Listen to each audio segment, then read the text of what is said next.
Hey YouTube, today we're back with another episode reviewing MSI 2025. It has been a really amazing tournament, and as much as I want to say that it's one of the best tournaments that there's ever been, international tournaments of League of Legends, in my honest opinion, it's super sad to see the outcome that has happened. Obviously, you're here because you've already seen it, so hopefully I'm not gonna get hit with any like, oh, you're spoiling type of things, but hey. So, Flyquest against BLG. I think it was a lot of fun for the most part until the last game. I think that last game, I really want to address it as the first thing because it's obviously like the biggest part of it, even though it was so quick. Oh my gosh, it was actually super tragic. It really reminded me of the TL 2019 when they went to finals and they just get absolutely stomped right at the end. Like, that's how it felt, you know? Like, it just felt like a big disappointment. That's just so it's so unreal. Actually, it's so unreal. The fact that Flyquest, I think obviously the biggest takeaway from Flyquest is Inspired. I think Inspired was playing out of his mind. I think he probably had one of the best performances from a Western player ever at an internationals. Like, the only other player that has been able to play like this is versus an Eastern team is Caps. And maybe like, I mean, I started watching it in 2018. So before that, I'm gonna be honest, I don't really know. Maybe somebody like Bjergsen popped off. I'm not sure. I'm gonna keep it real. So yeah, as far as modern League of Legends, I think Inspired really showed up why people were calling him the best Western player at this tournament. And I mean, obviously, it wasn't just him. I think Bwipo actually had a really great series. I think, for the most part, I think that I thought he was going to end up getting gapped a lot more. I think Bin was pretty quiet. But then again, I think Inspired did a really good job at shutting him down. I think, I don't know, Bwipo was super lost to this series, man. He was so lost. He didn't know what the hell to do. Like the jungle gap was so insane. I feel a little bit bad for Bwipo because it is actually his first internationals. So, you know, I'm willing to give him some leeway, right, of criticism. I'm sure the Chinese fans don't feel that way. I haven't even gotten to see all the Hoopu reviews. You know, they have the Chinese website to do a bunch of reviews of the game from the public audience, and I still haven't gotten to that. I'm sure I'm gonna enjoy those comments though. The memes, I'm sure are gonna be so insane. Also, shout out to Busio. Busio has been, I don't know, like he it feels like he knows how to tether the line. He understands that there's a line he has to be tethering in order to, you know, get the most out of his role.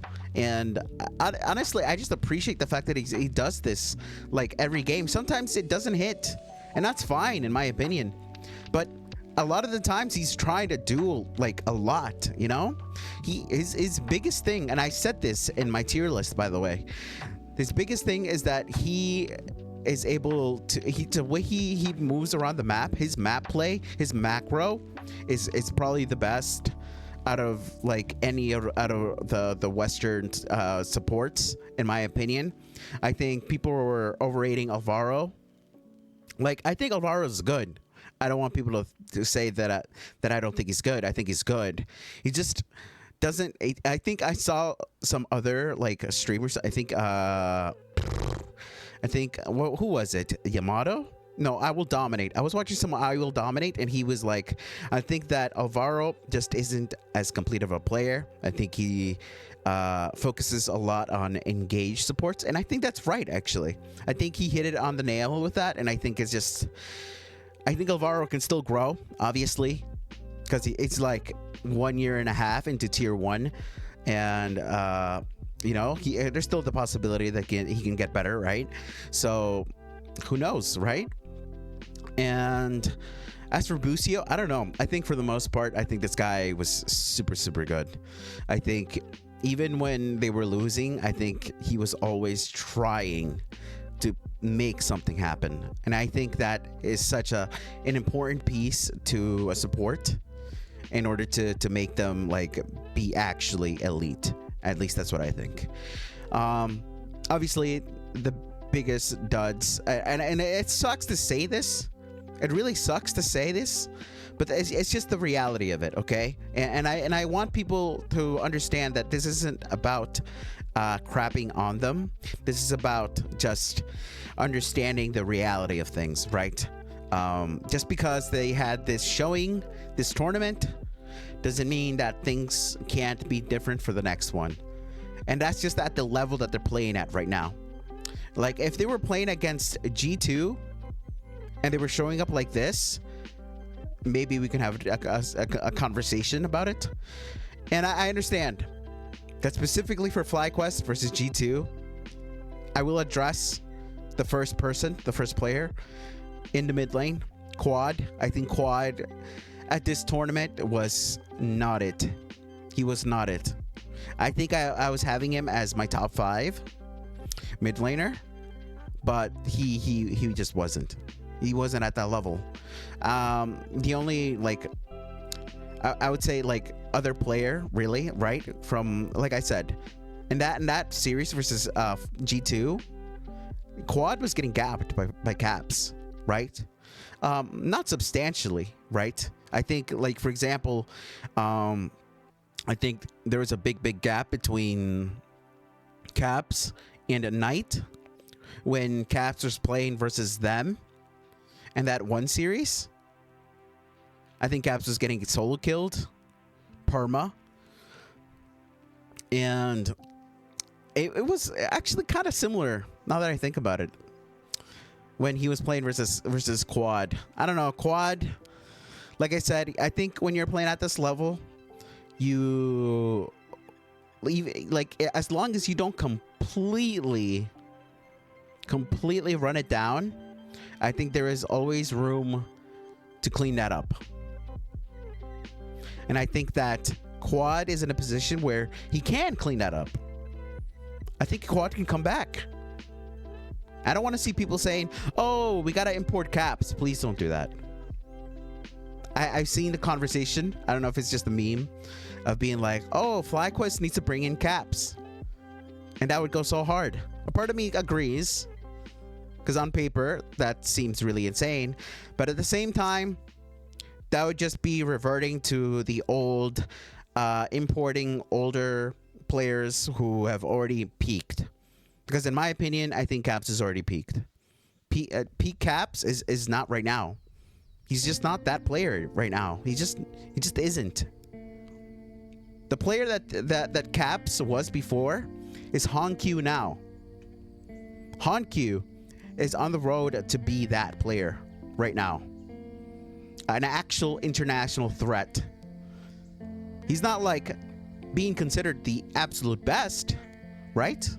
He just isn't being considered that, but people will have him on the radar and say, hey, he can contest the top 3 mid laners moving forward at any international. And I'm sure that's going to be the conversation, honestly. I think Honkyu in future tournaments, people are going to be like, well, we can't really put him top 3. Maybe they will, depending on, you know, how much people actually watch the LCP. But he will always be like an actual international threat. And Caps isn't that anymore. That is just the reality of things. People need to understand that Caps is not that player. Like, sometimes we see like some glimpses of it, but it's a big difference between showing up versus Quad and showing up versus Knight, Chovy, Faker, Shanks, even Honkyu now, right? Like, mechanically, you just can't outdo them. Caps can't do that. Which is why I don't want to hear that conversation. I really don't. As for the next player, obviously the last player actually, I think that I really want to address is Massu. I think Massu was underwhelming, if I have to be honest. I think he wasn't, like, when I say underwhelming, I mean in terms of like the expectations that Flyquest is trying to build. Flyquest is trying to build themselves as a team that is a threat at an international, that the top teams need to be careful of. And Massu needs to be better if they want to be that type of team. Now, relative to the rest of the West, I'm going to be honest, Massu's still better than the guys you are thinking about, like Hans, like a list. Your imports that you have in EU, for example, like Ice, Noah. Massu is better than them. I think Kalist has time to grow, which is why I'm not going to say, oh, he's definitely better than Kalist. I think Massu is better than Supa, for example. Right now, he's better than Supa. I think he has a higher ceiling than Supa. I think Supa has a certain floor that is very good against other Western teams, but I think his ceiling is actually lower than Massu's. Now, you can argue against that, but that just goes to show. My point is, I don't want to hear people being like, "Oh, we gotta change up this player." Who are you gonna change him with? Supa? Wow, that's an actual upgrade, right? When you think about it. No, it's not. I'm being sarcastic. And Kalist, like, really? Guys, that's like two other options out, and they're not even on the market. So I don't even want to hear anything about like changing players, man. Like, it just doesn't make sense to me.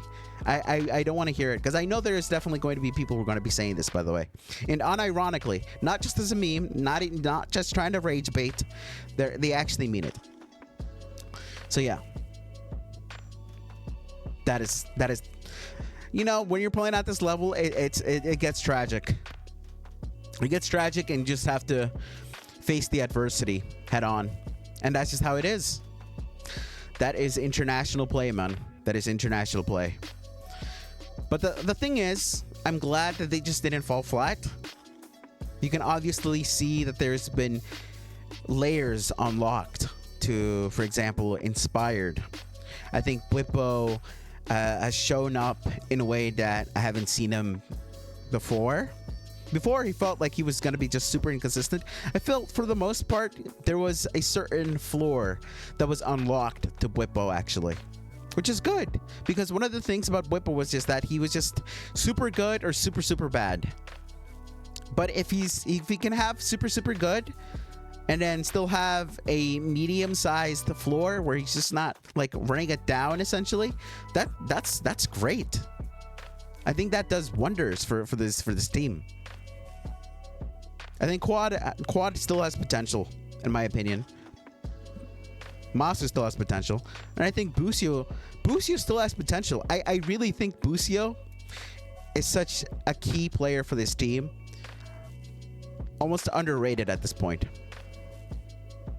And I think Busio just might be the thing that makes this team hit the next level.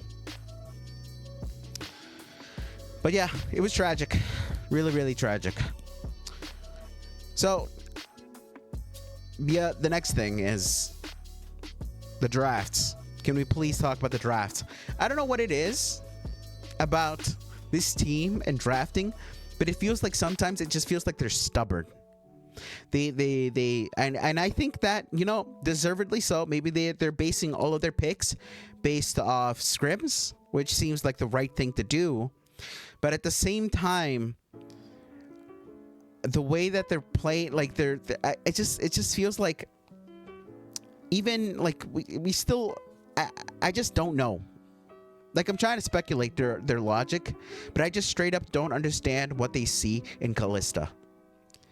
When we see the performance that the champion has been giving this entire tournament, it really baffles my mind. Same thing with TF. People, teams have been freaking blind picking TF, and I saw Nemesis talk about this actually. That they're just blind picking it and not picking it in the ideal spots, or like not really setting it up essentially. I think when the Flyquest picked it, that one game, I think they were kind of trying to do something, but it felt like the win con was just way too narrow. The one with Viego versus AL, it just felt like I can see what they're trying to do, but the win con just feels way too shallow for me, for it to actually be like an actual thing. But yeah, I don't know, the Kalista thing, I think, I don't know, man. Massu, it feels so bad, man. It feels so bad. Because I actually don't think Massu Kalista is bad, but the champion is just so like undeniably bad that it hurts even more when they pick it and they give us this type of series where it's just so close. It feels like Flyquest had throwaways. For example, in that game 3, was it game 3? Yeah, I think it was game 3. When they were at the enemy base and they just got freaking killed. They ran it down essentially, in my opinion. Like, we can't be doing these things. That is choking. That is not accepting the fact that you are good enough to play at their level. You are panicking. You are saying, oh my gosh, we have to end now or else we're effed. When in reality, they were in such a good position. They were outscaling. They have Senna, infinite scaler, and they were doing wonders. They had an inhib. All they had to do was back off. And that's it. And you keep playing the game. And you, 90%, I would say your odds of winning at that point was 90%. And they just threw it away because they were just rushed. They were choking. And it feels like that is just such a old story for Western teams. Feels bad, man. Feels really bad. Like, I'm doing my best. Like, when the series ended, I felt just depressed. I'm not gonna lie. Not even when game 5, like, first 10 minutes, first 5 minutes, it just felt so bad. The level 1 from Massu, quad getting solo killed. I was just like, oh god. And then Inspired was like, he was trying to still be aggressive, but like it just wasn't working out because the map had completely like fallen apart. So yeah. What a way to lose the game, man. What a way to lose the series. What a way to lose all hope. In one instant, one moment. Man. But yeah, we just gotta go next. I think Flyquest just has to go next. I think they really, really need to address this whole drafting issue. I don't know if they need to get, like, I don't know, a drafting expert or something. Like, the person that comes to mind is Croissant. I think Croissant, who was a coach on NRG, was somebody who spoke a lot about drafting and the theory behind it. And I think that's the type of person you want to bring in, right? I think you need a person like that in order to, like, he doesn't have to be in charge of the draft. He just needs to be able to, the team needs to be able to have somebody who says, okay, guys, I get that we're at this point right now, and you might be feeling this, but I will be honest. The draft is not cohesive. The draft is not good for this reason. Somebody who's able to give you logical feedback, right? So some theoretical feedback, because sometimes you just need that. Because a lot of the times these players are picking them because, emotionally they feel comfortable on some of these champions. It feels right, per se.